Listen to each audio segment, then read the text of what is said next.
Buon pomeriggio, siamo qua con Marzia Seculin, che è HR Manager di CMM di Gemona del Friuli.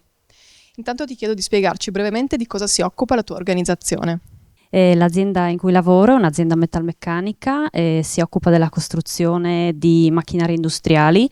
Al momento siamo nel campo del settore dell'area elettrosaldata, però diciamo che abbiamo lavorato e stiamo lavorando anche nel settore teatrale di navi da crociera e teatri da terra, e adesso ci stiamo un po' inoltrando nel settore delle acciaierie con il progetto Acciaieria Sicura.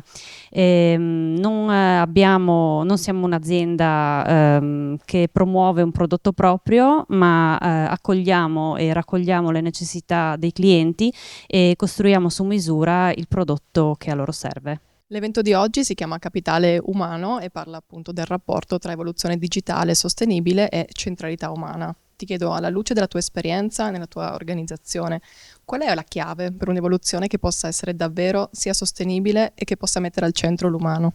Per me la chiave per un'evoluzione sostenibile è avere ben chiaro il punto di partenza, quindi avere ben chiare le risorse in casa, avere ben chiaro le persone con cui si ha a che fare tutti i giorni e sicuramente avere ben chiaro la strada da percorrere. Soltanto avendo presente queste due cose si può arrivare ad un obiettivo che sia di evoluzione e soprattutto sostenibile.